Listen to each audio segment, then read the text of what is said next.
सभी छोटे बड़े श्रोताओं को सुनीता भटनागर का प्यार भरा नमस्कार। ऑडियो स्टोरीज के हमारे चैनल कहानी जगत में आप सभी का स्वागत है। हिंदी कहानियों की श्रृंखला में आइए आज सुनते हैं पुष्पा सक्सेना जी द्वारा रचित कहानी क्षतिपूर्ति। देख लेना, गीता तो पहले ही मनमानी कर हमारी नाक कटा चुकी है। अब नीता की बारी है। दोनों लड़कियां हमें मुंह दिखाने लायक नहीं छोड़ेंगी। आखिरी बात कहते कहते मम्मी का गला भर आया था। हमेशा की तरह पापा मुंह नीचा किए मम्मी की बातें सुनते रहे। जीवन के 22 बरस उन्होंने मम्मी के आक्षेप सुनते ही काटे हैं। विदेश में पापा ने उनके लिए सारी सुख सुविधाएं जुटा दी थी, पर मम्मी अपने निर्वासन का रोना ही रोती रही। कभी दोनों बेटियों ने मिलकर मम्मी को समझाना चाहा तो वह बिसूरना शुरू कर देती। तुम लोग क्या जानो, अकेलापन तो मुझे डसता है। तुम सब की अपनी अपनी दुनिया है, रह गई मैं अकेली, तो तुम्हें मेरे मरने जीने से क्या। पर मम्मी, ये अकेलापन तो आपका अपना ही ओढ़ा हुआ है ना।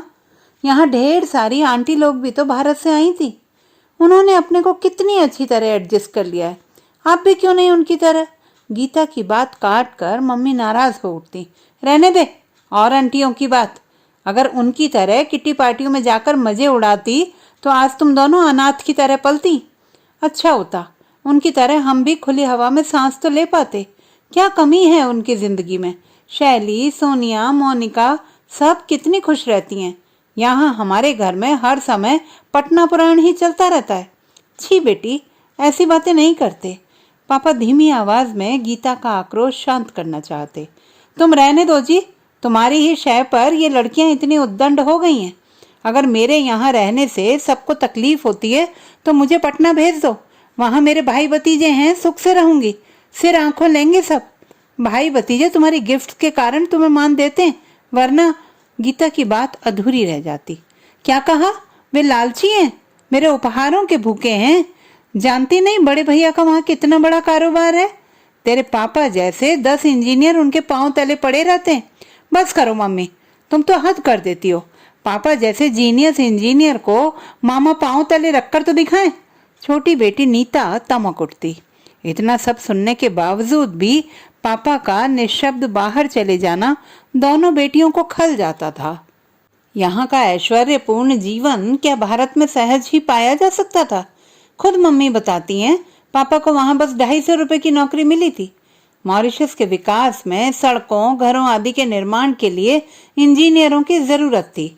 पापा को यहाँ न केवल अच्छी नौकरी मिली, बल्कि अपने काम से उन्हें बहुत नाम भी मिला था।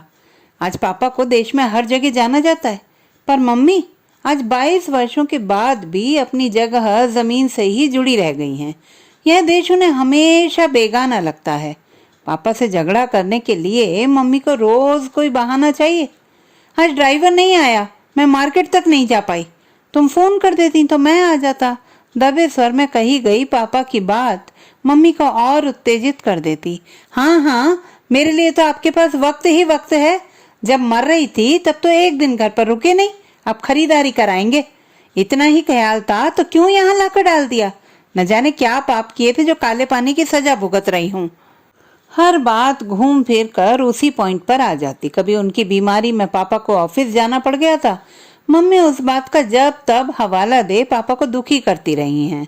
न जाने क्यों वर्षों बाद भी मम्मी अपने को यहाँ अजनबी बनाए हुए हैं। यहाँ पहुँचने पर पापा ने उन्हें कार चलाना सिखाना चाहा था, ताकि वह कहीं भी आ जा सकें। स्कूल में उन्हें आसानी से नौकरी मिल रही थी, पर मम्मी ने तो हर उस काम को न करने की कसम खा रखी थी जिससे पापा को थोड़ी सी खुशी मिल जाती। कॉलेज में एनसीसी की कैडेट मम्मी ने यहाँ पहुँचते ही अपने को एकदम समेट सिकोड़ लिया था। घर की सबसे छोटी लाडली बेटी मम्मी श्वशुर गृह की जिम्मेदार बहू नहीं बन सकी। पति और बच्चों के भरे पूरे घर में भी मम्मी अपना पटना का घर ही खोजती नहीं। इस देश को उन्होंने कभी अपना नहीं माना। कभी तो लगता कि उन्हें बेटियों से भी वैसा लगाव नहीं रहा, शायद इसीलिए कि वे मॉरिशस में जन्मी थी। गीता ने जब घर में राहुल से अपनी शादी की घोषणा की तो मम्मी कई पल अवाक ताकती रह गई थी। अंततः उनके अपने रक्त ने ही उन्हें धोखा दिया। विदेशी युवक से विवाह करेगी उनकी अपनी बेटी। राहुल विदेशी कैसे हुआ मम्मी? उसका ओरिजिन तो भारतीय ही है। उसके परदादा तुम्हारे पटना के ही किसी गांव से आए थे, समझी? अपनी बात सपाट शब्दों में रखकर गीता अपने निर्णय पर अडिग रही थी। अरे बंधुआ मजदूर थे उसके परदादा, उसे हमारी बराबरी में ला रही है तू? तुम्हारी बराबरी में नहीं, उन्हें मैं तुमसे बहुत ऊपर रखती हूँ मम्मी। वह विजेता थे, अन्याय का प्रतिकार कर उन्होंने विजय पाई थी। मम्मी बेहोश हो गई थी। पापा मम्मी के मुंह पर पानी के छींटे डाल रहे थे। रहने दीजिए पापा, कुछ देर तो घर में शांति रहेगी, गीता ने शुद्ध स्वर में कहा था। छी बेटी, ऐसे नहीं कहते, वह तुम्हारी माँ है, बस इसीलिए उन्हें किसी का अपमान करने का अधिकार नहीं है पापा। खासकर मेरे पति गृह के किसी भी व्यक्ति के विरुद्ध अगर उन्होंने कभी कुछ कहा ना, तो मेरा उनसे कोई संबंध नहीं रहेगा।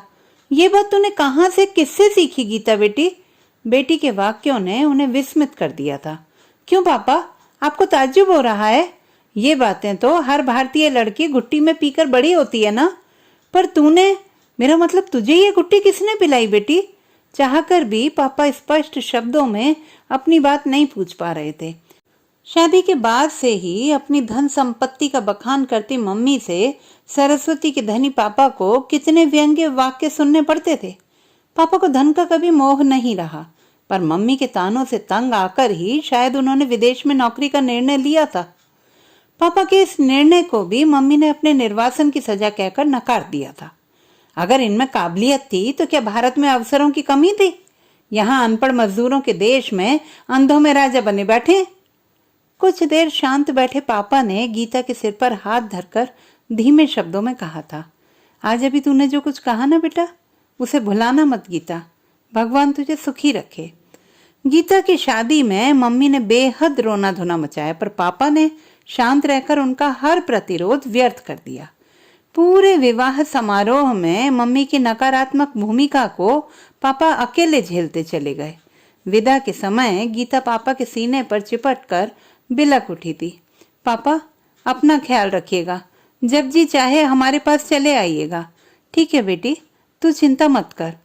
तुम परेशान ना हो दीदी, पापा को देखने के लिए मैं जो हूँ।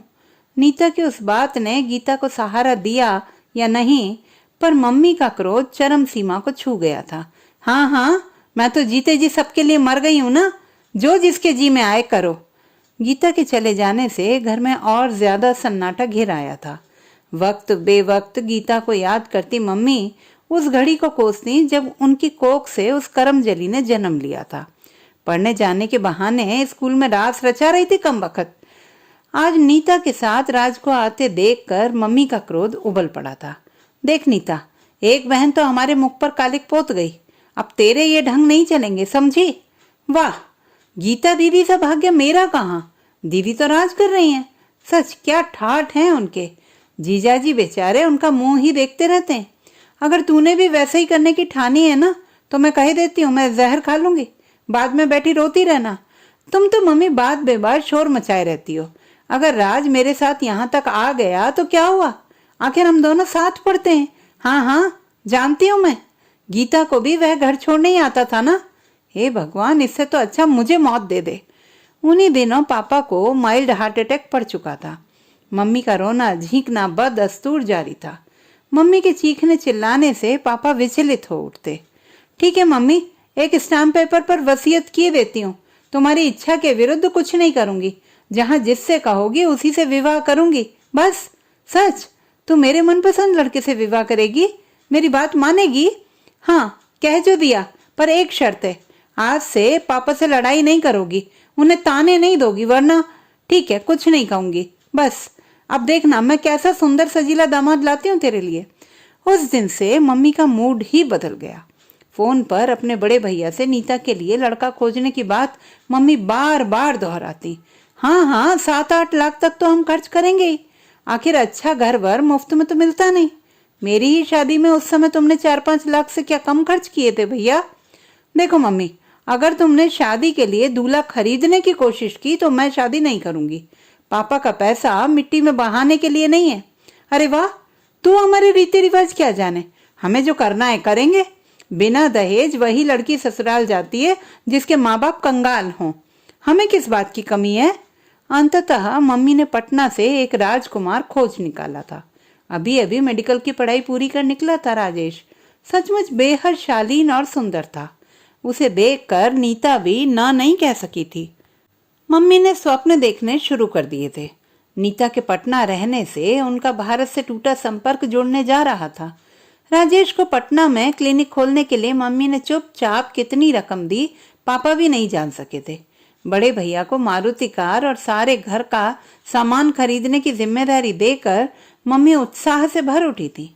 उनका खिला मुंह, हंसी मजाक देखकर पापा और नीता भी उत्साहित हो उठे थे। सचमुच अपनी जमीन से कट जाना मम्मी की त्रासदी थी। भाई भतीजों के बीच हंसती खिलखिलाती मम्मी सब पर अपना प्यार बरसाती परितृप्त दिखती थी। उनका यह रूप नीता के लिए सर्वथा नया था। मम्मी के मोहल्ले टोले की पोपले मुंह वाली उनकी चाची ताई उन्हें सीने से लगाकर धार धार रो उठी थी। वहां जाकर हमें एकदम बिसरा दिया बिटिया। उनके कंधे पर सिर धरकर मम्मी जी भर कर रोई थी। अपनी पुरानी सखी सहेलियों को पाकर मम्मी अपने बीते वर्ष फलांग कर बच्ची बन गई थी। मम्मी ने तो अब हल्के स्वर में पापा से भारत वापसी की बातें भी शुरू कर दी थी। देखो जी, बहुत दिन काले पानी की सजा भुगत ली। अब नीता की शादी निपटा कर हम अपने घर वापस आ जाएंगे। हम दोनों को और क्या चाहिए। भारत इतना सुंदर है, इस बार ही नीता जान सकी थी। मामा चाचा के घर सब बेहद अपनेपन से मिले। नीता की शादी के लिए सब मम्मी पापा की तरह ही उत्साहित थे। परिवार की स्त्रियों ने नीता को 2 दिन पहले पीली साड़ी पहनाकर हल्दी तेल की रस्म शुरू कर दी थी। पूरी रात ढोलक पर गाए जाने वाले गीत नीता के मन को गुदगुदा जाते। गीता दीदी की शादी में वो सब उत्साह कहाँ था। कितनी सुनी थी वह शादी। पापा ने शादी के लिए जब होटल लेने की बात कही तो बड़े मामा नाराज हो उठे थे। ये क्या कह रहे हैं, क्या नीता हमारी बेटी नहीं? इतना बड़ा घर रहते होटल की क्या दरकार है। मामा चाचा ने शादी का पूरा इंतजाम अपने हाथ में लेकर पापा को चिंता मुक्त कर दिया था। धूमधाम से नीता का विवाह हुआ था। श्वशुर गृह से कोई मांग न रहने पर भी मम्मी पापा ने दहेज जी खोल कर दिया था। हनीमून के लिए राजेश ने प्रस्ताव रखा था। हम मॉरिशस से क्यों न चलें? वहां के सी बीच देखने की बरसों से तमन्ना थी। मुझे नहीं जाना मॉरिशस। हम वहाँ क्या नया देखेंगे? तुम्हें भी तो 1000 बार जाना ही होगा ना हमें लाने पहुंचाने। ठीक कहा ना? नीता ने मचल कर कहा था। आपका हुक्म सिर आंखों पर। चलिए शिमला चलते हैं। पहाड़ तो आपको नए लगेंगे ना। खुशी और उमंग में 1 महीना कब बीत गया पता ही नहीं चला। श्वशुर गृह में नीता सबकी दुलारी बहुरानी थी। घर के सारे सदस्य उसकी छोटी से छोटी जरूरतों के प्रति सजग थे। एक दिन हल्का बुखार आने पर सब परेशान हो उठे थे। सास उसके पलंग के पास से हटी नहीं थी। माथे पर उनका प्यार भरा हाथ नीता को कितनी शांति दे रहा था। बीमारी में नीता को मॉरिशस याद आया था। वहां सबका जीवन कितना व्यस्त है।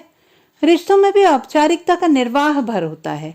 पुत्र जन्म के समय गीता की हालत बहुत गंभीर हो उठी थी। उस स्थिति में भी गीता की सास बाहर वालों की तरह उसे देखने आने की औपचारिकता भर निभाती रही थी। मम्मी पापा ने ही सब संभाला था। यहाँ तो घर के दास दासियां भी उसे परिवारजनों की तरह स्नेह देते हैं। शादी के बाद मोहल्ले टोले में जहां भी गई सब ने उसके आंचल में मिठाई फल डालकर सुखी रहने के आशीर्वाद दिए थे। कहीं कोई बनावट उसने महसूस नहीं की थी। मम्मी पापा के फोन कई बार आ चुके थे। नीता के साथ राजेश को मॉरिशस जाना था। मम्मी अपने भारतीय दामाद से सबका परिचय कराने को उत्सुक थी। उन्हें लेने पापा मम्मी दोनों एयरपोर्ट आए हुए थे। नीता का प्रसन्न चेहरा देखकर दोनों के चेहरों पर आश्वस्ति उभर आई थी। पापा के साथ कार की अगली सीट पर बैठा राजेश मुग्ध दृष्टि से मॉरिशस का सौंदर्य निहार रहा था। 10-15 दिन पार्टियों में घूमने घुमाने में बीत गए। राजेश तो जैसे सागर स्नान का दीवाना हो उठा था। उसे समुद्र से बाहर खींच पाना कठिन हुआ करता था। नीता को भी जबरन खींच कर राजेश खिलखिला उठता था। सुनो, बहुत दिन एंजॉय कर लिया, अब हमें घर लौटना चाहिए। माँ पिताजी हमारा इंतजार कर रहे होंगे। नीता को अपना श्वशुर गृह सचमुच याद आने लगा था। तुम्हें एक सरप्राइज देना है, खुशी से उछल पड़ोगी। राजेश ने पहेली बुझाई थी। सरप्राइज? हाँ, यहाँ मुझे बहुत अच्छा ऑफर मिला है। अब तुम्हें अपना देश नहीं छोड़ना पड़ेगा। तुम यहाँ सेटल होने का सोच रहे हो राजेश? 100%। तुम ही कहो, अपने देश में मेरा क्या भविष्य है? 3-4 हजार रुपल्ली से शुरू करके पूरी जिंदगी बर्बाद। जानती हो, यहाँ मुझे 20,000 का स्टार्ट मिल रहा है, साथ में प्राइवेट प्रैक्टिस की भी परमिशन है। नहीं राजेश, तुम यह ऑफर एक्सेप्ट नहीं कर सकते। क्यों नहीं कर सकता? तुम्हें तो इस ऑफर से खुशी होनी चाहिए। तुम नहीं जानती वहां के दकियानुसी लोगों के बीच तुम्हें एडजस्ट करना कितना कठिन होगा। तुम्हें मेरी चिंता करने की जरूरत नहीं है, मैं वहां खुश रह लूंगी। मैं तो ऑलरेडी डिसाइड कर चुका हूँ, कल फाइनल एक्सेप्टेंस भी दे दूंगा। तो मेरी बात भी सुन लो, मैं यहाँ नहीं रहूंगी, मुझे भारत में ही रहना है। तुमसे शादी की यही शर्त थी राजेश। कमाल करती हो, 4 दिन बाद जब वहां की असलियत खुलेगी तो सिवा फ्रस्ट्रेशन के कुछ नहीं मिलने वाला है। किसी भी कीमत पर मैं यह चांस नहीं छोड़ सकता। क्या मिलेगा भारत जाकर? वही जो खोकर मम्मी ने पापा को कभी माफ नहीं किया। नहीं राजेश, तुम नहीं समझोगे, पर हम यहाँ नहीं रह सकते। एक सच तुम भी सुन लो नीता, तुमसे शादी करने के लिए मैं तुरंत तैयार हुआ था, क्योंकि मुझे पता था कि इस देश में मेरा भविष्य है। अब तुम्हें निर्णय लेना है, तुम यहाँ मेरे साथ रहोगी या भारत जाना है? मैं अकेली ही भारत जाऊंगी राजेश, क्योंकि मैं वो सब पा लेना चाहती हूँ जो मम्मी ने यहाँ आकर खोया था। मुझे उनकी क्षतिपूर्ति करनी है राजेश, मुझे वापस जाना ही होगा, जाना ही होगा। राजेश को स्तब्ध खड़ा छोड़कर नीता कमरे से बाहर चली गई थी। तो दोस्तों, ये थी हमारी आज की कहानी। आपको कैसी लगी कमेंट बॉक्स में लिखना ना भूलें। चैनल को सब्सक्राइब करें, लाइक करें और मित्रों के साथ शेयर करें।